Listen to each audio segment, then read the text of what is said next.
Today, we'll quickly see how idiomatic expressions fit grammar and meaning in English. I'll add why register and formality matter, and how to paraphrase idioms for clarity.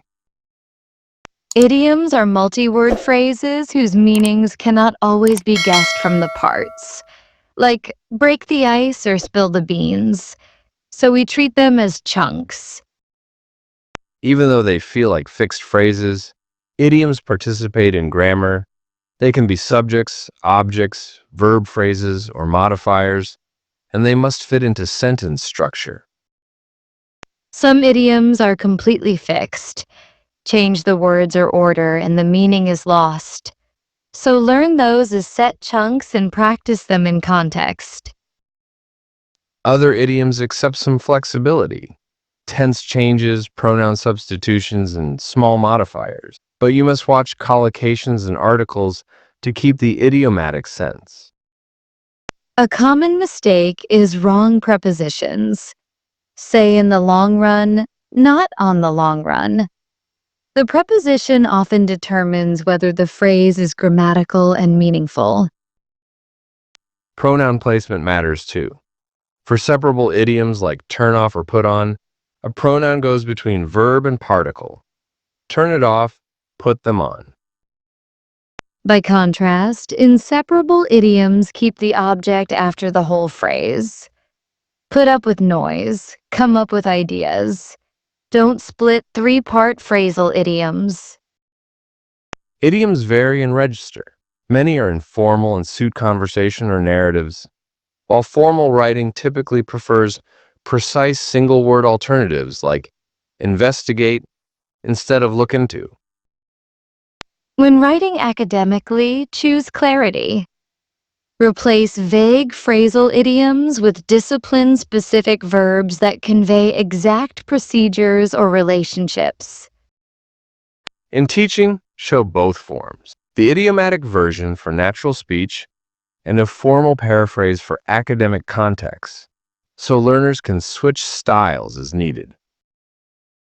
Context resolves ambiguity. Breakdown can mean analyze results or fail mechanically. The surrounding words tell you which meaning fits. Articles and determiners can be vital. Say a piece of cake, not piece of cake. Idioms that are noun phrases often require the right article to sound natural. Some idioms accept progressive aspect and some resist it. So don't assume every idiom works in continuous tenses. Check real examples for acceptability.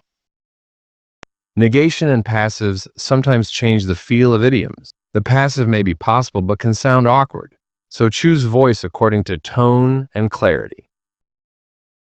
Cultural and regional variation matters.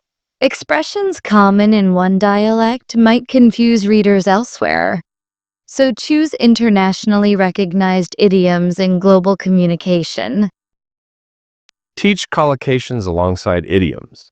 Many idioms pair with specific verbs, adjectives, or nouns, and learning partners helps learners use them naturally. Practice transformation drills. Turn idioms into formal equivalents and back. This trains flexibility and deepens learners' control over register.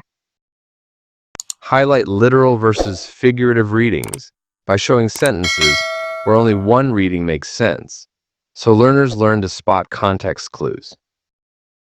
Compound nouns from phrasal verbs appear often. Follow up, write up, set up. Use them when standard, but avoid forced or informal formations in formal writing. Be cautious with metaphors embedded in idioms that reference cultural practices. Verify that references are appropriate for your audience. In dialogues, idioms reveal personality and tone. But in academic prose, they should be used sparingly, and only when they add clarity or rhetorical effect. Corpus checks in dictionaries show current frequency and register. Consult reliable sources if you are unsure whether an idiom is current or regionally limited. Error correction should be gentle. Point out incorrect prepositions, missing articles, or wrong verb forms, and provide precise alternatives rather than just marking wrong. Learners benefit from memorizing idioms as chunks with sample sentences, and from learning which parts are fixed and which can change. Teaching tip: introduce idioms in short dialogues, then practice paraphrasing and varying tense or pronoun placement to build automaticity. When revising, ask whether an idiom improves clarity or introduces ambiguity. If it risks misunderstanding in formal contexts, prefer a neutral synonym. Pair idioms with collocational bundles. Bear fruit with results. Give rise to with causes. Take into account with consider. These bundles help writing flow naturally. Hedging interacts with idioms. Use hedges sparingly and pair them with strong verbs.